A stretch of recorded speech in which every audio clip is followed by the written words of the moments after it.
vous allez bien. Ce soir, je vous vois car c'est une vidéo très particulière pour moi. C'est une vidéo que vous m'avez beaucoup demandé parce que, comme vous avez pu le voir, j'ai un problème à la main droite. Mais ce n'est pas que ça, et c'est d'ailleurs le sujet de la vidéo de ce soir.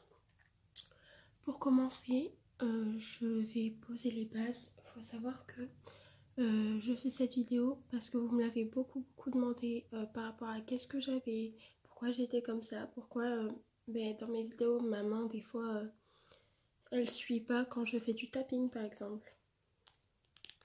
Vous avez souvent remarqué que je faisais du tapping qu'à une main parce qu'à deux mains ça fait ça. Voilà. Donc c'est un sujet très délicat pour moi. Je vous demanderai de ne pas juger. Que s'il y a des moqueries ou quoi que ce soit, la personne sera automatiquement, sera pas automatiquement signalée, mais je ne répondrai pas aux commentaires haineux et ils seront automatiquement supprimés.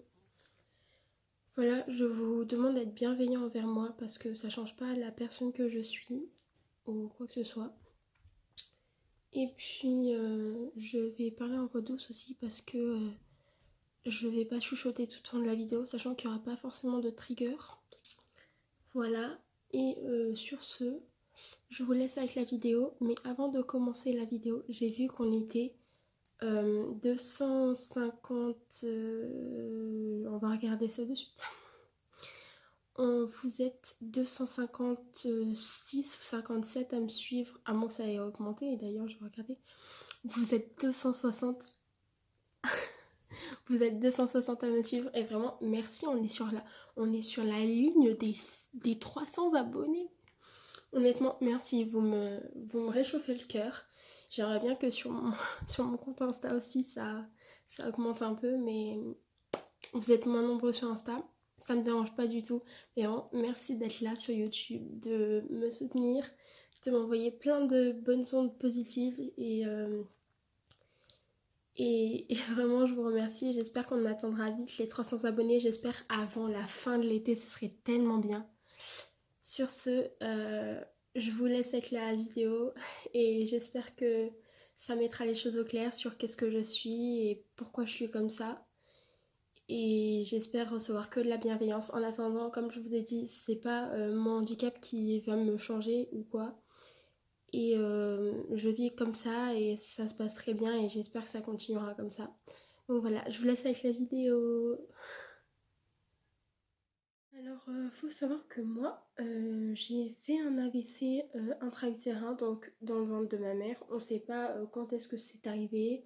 Est-ce que c'était avant que je naisse? Est-ce que c'était quand j'étais au début de la grossesse de ma mère? On ne sait absolument pas. Mais du coup, j'ai fait un AVC dans le ventre de ma maman. Pour ceux qui ne savent pas ce que c'est, un AVC, c'est un accident vasculaire cérébral. Et dans mon cas à moi, c'est une partie de mon cerveau qui ne marche, qui ne fonctionne plus ou pas très bien. Et du coup, ce qui fait que j'ai des problèmes tout le côté droit de mon corps, donc c'est-à-dire cette partie-là, cette partie-là, cette partie, enfin en fait tout mon côté droit. Et notamment ma main et mon pied que on peut voir. Mon pied peut-être un peu moins, mais ma main beaucoup plus. Enfin, d'ailleurs, on le voit beaucoup. Et cela provient de sûrement ça, que j'ai mon handicap, ça provient sûrement de mon cerveau, enfin de la partie de mon cerveau qui ne fonctionne pas très bien. Et donc du coup, on a détecté ça quand j'avais 1 an et demi, 2 ans. Et depuis, je vis avec et je fais de la kiné depuis que j'ai 3 semaines. Et c'est vraiment quelque chose avec quoi je vivrai toujours. Enfin, et j'ai très peur de le dire aux gens parce que souvent, c'est des gens que le handicap, c'est compliqué pour eux parce qu'on ne sait pas comment gérer. C'est très compliqué pour la personne qui est en face de toi parce que quand il se passe un truc avec ton corps et que la personne en face, elle ne sait pas comment le gérer, c'est un peu compliqué de pouvoir gérer tout ça et de se dire j'ai une amie, elle est comme ça et malheureusement voilà.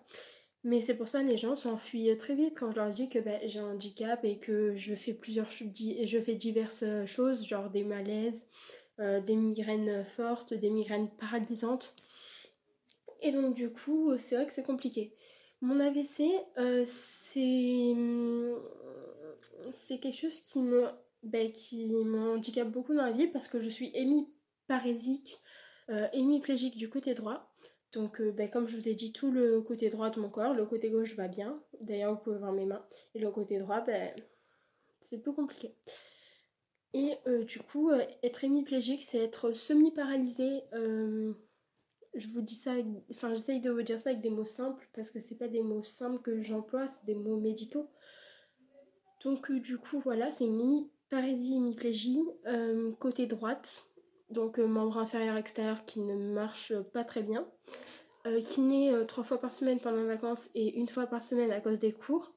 Après ça, je fais de la danse pour quand même travailler ma motricité.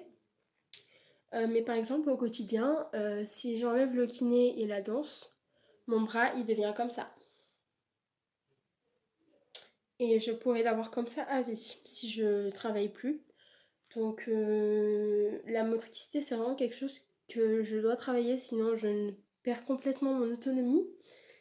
Et quotidiennement, c'est vrai que ça peut être vraiment handicapant pour certaines situations. Par exemple, je ne peux pas marcher longtemps, je ne peux pas courir. Si je peux marcher, c'est genre vraiment 10-15 minutes, grand maximum 25 minutes. Et courir, c'est impossible pour moi parce que je vais pouvoir courir 2 minutes et puis être essoufflée de fou et mes membres qui marchent plus et qui se bloquent. Voilà, je passe aussi beaucoup de temps à l'hôpital pour tout ce qui est neurologique, machin, pour voir si tout se passe bien, si rien n'a été dégradé et tout. Mais aussi au niveau motricité, je passe beaucoup de temps chez, comment on appelle ça, le nom du médecin qui s'occupe de mes membres inférieurs et extérieurs. Donc c'est-à-dire le pied et la jambe droite et le bras droit, qui regarde si tout va bien, si j'ai pas de déséquilibre à cause de la taille, parce que oui, c'est vrai que j'ai toujours un petit retard entre tout ce qui est la partie gauche et tout ce qui est la partie droite. C'est vrai que je grandis plus vite du côté gauche que du côté droit, donc c'est vrai que des fois ça peut être compliqué. Par exemple, quand je mets des chaussures, je suis obligée de par exemple, je suis obligée de prendre du 40 du pied gauche et du 39 du pied droit. Donc c'est très compliqué de trouver des chaussures à ma taille. Sachant qu'en plus j'ai pas une petite pointure. Mais voilà, et au quotidien, à l'école, on est obligé de m'aménager tout ce qui est les contrôles et tout. On est obligé de m'aménager les contrôles parce que je ne peux pas beaucoup écrire. Je suis assistée par une dame qui m'aide à écrire, à porter des choses, enfin voilà. Et puis j'ai des profs qui me font des photocopies du cours parce que je ne peux pas écrire, je ne peux pas prendre de notes et que je ne suis pas assez assistée.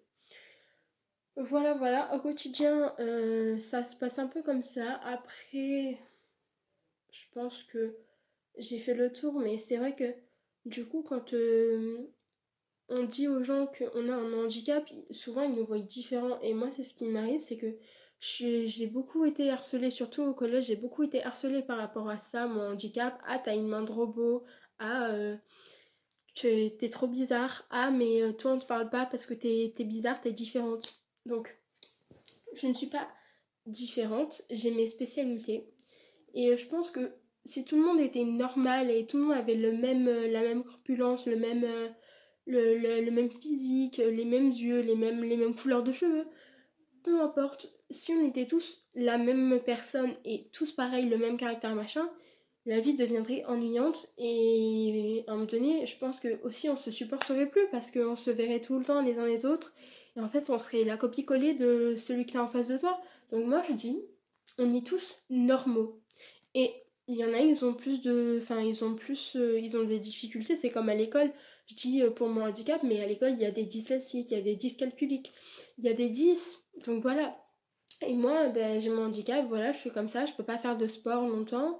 Le sport à l'école, c'est pas possible parce que souvent c'est gym, j'ai pas d'équilibre. Natation, je ne sais pas nager. Si, je sais nager, mais je me débrouille. Je sais pas nager, genre demain, je peux pas te faire un 100 mètres comme ça.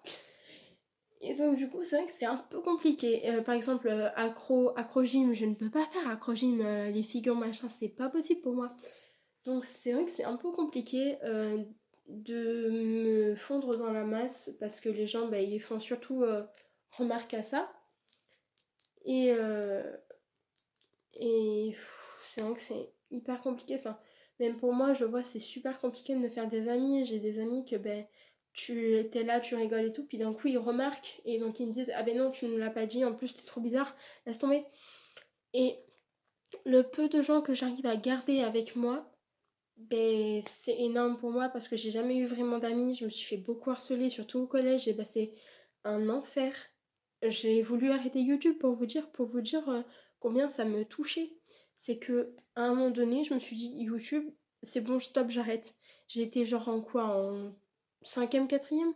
Je venais à peine de lancer ma chaîne, donc ça fait quoi? Ça fait 2 ans bien. Ça va faire 2 ans le. Ah ben non, ça a fait 2 ans parce que moi j'ai commencé YouTube le 7 juillet. Donc c'était il y a 2 ans. Et il y a 2 ans, j'étais en troisième, fin de quatrième, début troisième. Voilà. Et en fait, arrivé en troisième, tout le monde disait ah Lolita ASMR, Lolita ASMR. Ça m'a saoulée, j'ai dit non, je veux tout arrêter parce que les gens, je vois qu'ils sont là, ils font les faux culs. Et puis moi, j'ai pas envie de continuer. Et puis en fait, vous, les vraies personnes qui me soutiennent vraiment, vous m'avez vraiment donné envie de continuer, vous m'avez donné des idées, vous m'avez dit ah ouais, ça c'est bien, ça c'est un peu moins bien, faudrait que tu essayes ça, ça. Et c'est vraiment grâce à vous que j'ai continué YouTube et c'est grâce à vous que je suis là maintenant avec mes bientôt 300 abonnés. Et franchement, je vous dirai jamais assez merci d'être bienveillant envers moi et de pas vraiment juger. Parce que oui, c'est sûr que quand je fais du visuel et que je vous fais ça, et que quand je vous fais ça, vous voyez, c'est différent. Mais j'essaye de faire comme je peux, j'essaye de pas trop vous montrer à la caméra pour éviter que ça se voit vraiment et que ça vous dérange vraiment. Parce que ben voilà. Donc quand je fais du tapping, souvent je tiens le téléphone et je fais du tapping. D'ailleurs, je sais pas si vous avez vu mes nouveaux ongles. C'est des capsules. C'est ma maman qui me les a fait pour l'ASMR. Ça va vraiment être un nouveau concept, les ASMR avec les ongles. Donc voilà. Et puis vraiment, vous êtes tout le temps bienveillant avec moi et c'est cette relation-là que j'ai pas envie qu'il change. C'est que maintenant que je vous ai dit ce que j'avais et que vous connaissez tout ou la plupart des choses, j'aimerais que la bienveillance reste. C'est que, ok, je suis peut-être différente de certains. Peut-être que vous aussi, vous avez des problèmes, des handicaps, pas forcément handicap physique, mais peut-être handicap mentaux ou handicap au quotidien, genre dyslexique, dyscalculique. Peu importe, vous pouvez aussi me parler de vos problèmes, il n'y a pas de souci. D'ailleurs, je suis très ouverte à la discussion. Et je sais que, par exemple, sur Instagram, il y a beaucoup, beaucoup d'abonnés qui viennent me parler de leurs problèmes. Et j'adore vous conseiller et j'adore être là pour vous. Donc si vous voulez venir me parler, c'est sur Instagram, là, ici. Et puis si vous voulez pas venir me parler et que vous voulez juste laisser un commentaire ou même pas et que vous n'avez pas besoin de parler mais juste besoin de m'écouter, alors ben, je suis là et surtout, le seul conseil que je peux vous donner, c'est de ne pas changer pour les autres, de ne pas changer qui vous êtes parce que vous avez une différence ou parce que vous êtes comme ci, parce que vous êtes comme ça, parce que personne n'est parfait et que dans tous les cas, même si un jour, même la personne parfaite, elle sera jamais parfaite parce qu'il se passera toujours un truc qui fera que non, c'est pas parfait parce qu'on peut pas être parfait. On peut être, oui, super sympa et tout, et avoir un peu moins de défauts, mais on ne peut pas être parfait, ça n'existe pas les gens parfaits, parce que chacun a sa manière d'être et personne n'est parfait pour personne. Moi, demain, je peux trouver une amie parfaite, mais je sais qu'en vrai, si moi je la trouve parfaite, elle va pas se trouver parfaite. Ou si je trouve cette amie parfaite, peut-être que mon autre copine, elle va la trouver un peu, elle va pas la trouver parfaite. Enfin, tout dépend du point de vue de la personne, mais en vrai, ne changez pas pour les autres, ça sert à rien. Restez comme vous êtes. Et moi, c'est comme ça que je m'aime. Et si vous m'aimez pas, ben la porte est ouverte, vous avez juste à marquer se désabonner et ce sera fait. Mais non, faites pas ça. Faites surtout pas ça, c'est vraiment bête. Mais Enfin, j'espère que vous allez rester et j'espère que ça fera venir peut-être un peu plus de monde d'avoir parlé de mon handicap et peut-être que ça touchera les gens. Je fais pas cette vidéo pour toucher les gens, je fais ça parce que vous m'avez beaucoup demandé qu'est-ce qui se passait avec mon corps, pourquoi c'était comme ça. Et c'est vrai que oui, ça peut être perturbant de voir que ma main, elle fait pas pareil que l'autre. Donc vraiment, je vous remercie de m'avoir écouté et je vous remercie d'avoir regardé cette vidéo et puis je vous dis bonne nuit. Si vous avez des questions, je vous réponds tous en commentaire. Peu importe la question, ça peut être gênant ou pas, j'ai le droit de vous dire que je ne préfère pas y répondre. Et j'espère que vous comprendrez. Si jamais il y a une question que je trouve trop intime ou que je ne préfère pas répondre, je vous le dirai et je vous dirai, là non, je préfère pas répondre. Mais rien ne sera dans la violence. Tous les messages haineux vont se supprimer automatiquement.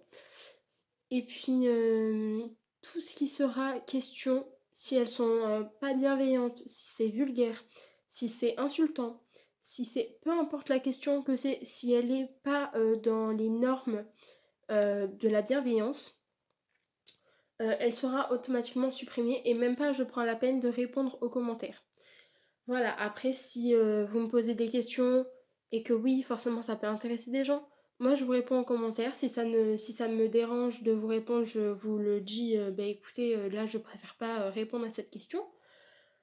Mais plus tard, peut-être que quand je serai un peu plus prête à parler de certaines questions, peut-être que dans une FAQ prochaine, ça peut être possible. Donc voilà, si vous avez des questions, surtout n'hésitez pas en commentaire. Normalement, je réponds. Si je n'ai pas envie de répondre, je vous le dis. Et on peut en rediscuter, il n'y a pas de problème. Et vraiment, merci de m'avoir écouté. Et je vous souhaite une bonne nuit. J'arrive plus à parler. Je vous souhaite une agréable nuit.